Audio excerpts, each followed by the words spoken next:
it's a big thing. It's a big thing in group homes, and I'm part of a program called California Youth Connections, which is a foster youth group that tries to advocate for change. So they actually go to legislators, they go to try to change laws to make sure that foster youth don't have to experience the same things they went through, right? And a lot of the things that they did also were championing for programs in school that can support you. So some of the things like the Chafee Grant were definitely programs that students now benefit from because of this advocacy from youth that said, hey, we need more support. So I kind of touched on what our goal is, right? We want students to, get into college, stay in college, and then hopefully obtain a degree or a certificate, right? It doesn't have to be, you don't have to go to a fancy UC or, a CSU. If some people do great with certificate programs such as the welding program, provide a great training, great skill set, and also great income. But so it's whatever you're passionate about, I think is what we try to get to kind of reinforce and ensure that you're successful at that. Some of the programs, so you might want to say, okay, where do we find out what some of the things that Inspiring Scholars offer? Inspiring Scholars is a wonderful program.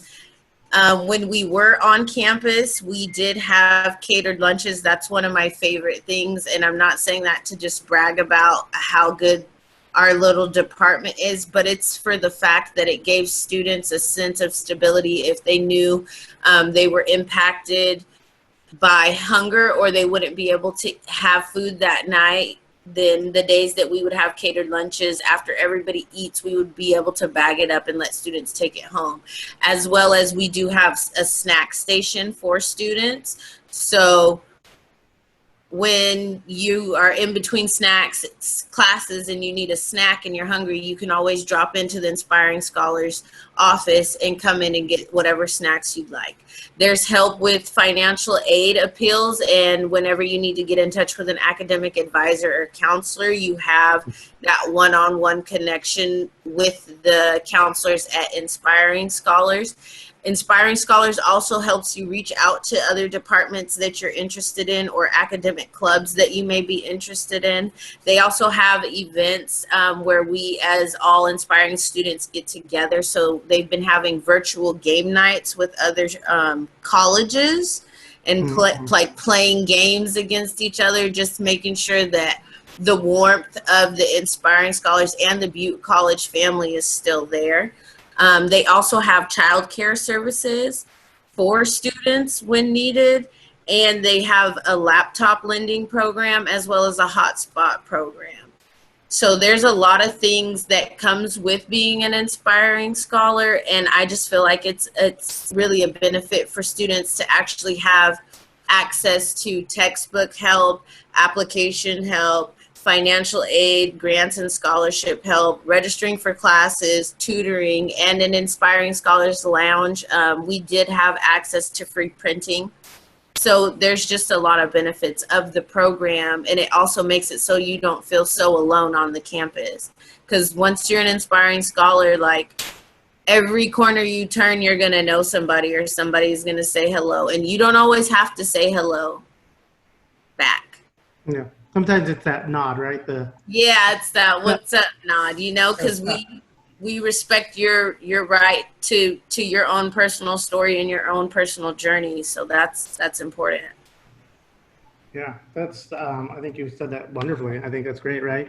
Yeah, we don't necessarily want to oust anybody. I know for me, that was the hardest thing, was for me to let others know that I was a foster youth. So I kept that very hidden. I think friends that I had for 20, 15 years never even knew that I was in foster care.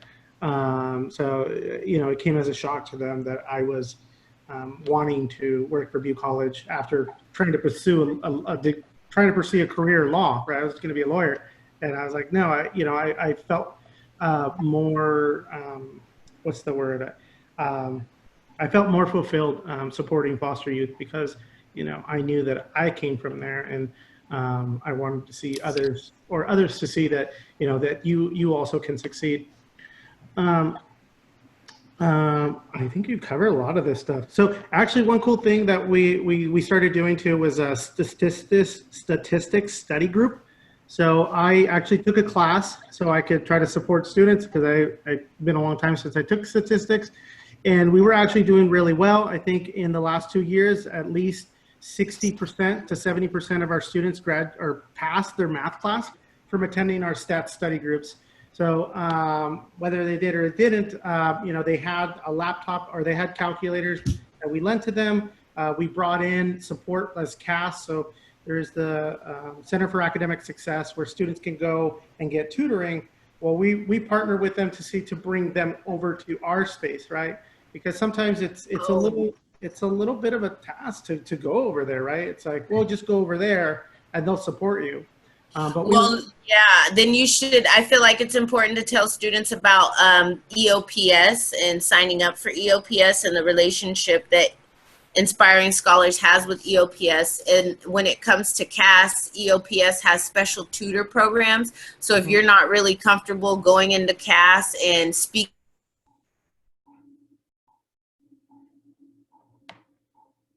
Did we lose her? So what she was referring to is the Power Center. So Power Center is dedicated tutoring, so it's one-on-one. Because the CAS does more of they'll do sometimes a group tutoring, and so this is one-on-one. So if you don't feel, like Sheree was saying, if you don't feel comfortable, in a big group setting, you can do one-on-one tutoring. And as an Inspiring Scholar student, you have that opportunity to work one-on-one. So I want to show you all our space because unfortunately, right, we can't give you a physical tour, but if you were coming into our program, this is what you would see, right? I always do these little drawings. This one happened to be the Ice King on top of the Iron Throne. It was like made of ice. I don't know, little quirky things. So as you enter, you would meet our student staff. So this is Natasha. She's one of our student staff. You might speak with her at some point. Or if not, if she hadn't already reached out to you, you may have already spoken to her at some point. So you would check in here. This is how we don't do it to track our students. Rather, it's to track the amount of supplies that we need. So whether that's food, that's paper, ink, whatever we can do to support students, we try to get an accurate number so we know that we need to order enough. For our program director, Vance Edwards, his biggest priority is that students are fed and that they have enough food. It's really dear to his heart because he remembers at times going to class and not having food to eat and concentrating on that. Hey, quiet. Okay, so as Sheree was talking about, sorry about that. Sheree was talking about, these are our snacks. This is our program coordinator, Vance Edwards, great guy. So they would ask you if you want a snack. We are actually doing a delivery of supplies to students, including a backpack and some snacks. And I don't know if I said this, some school supplies. We did. If you get reached out to us and you're part of our program, definitely sign up for get an application, sign up, and we will get that delivered to you as soon as possible. This is our student computer lab. So this would be my office. This is so I'm close to the student lab because I tend to check in on students and just see if they need any support. Sometimes students have a hard time just asking for help, and so it's usually starts out with a conversation and try to support them any way I can. Chill Space, our academic counselor. And so this is our website if anybody wants to go to it. If anybody has any questions, Sheree or myself can answer them. Yeah, any questions? Anybody? Don't be shy.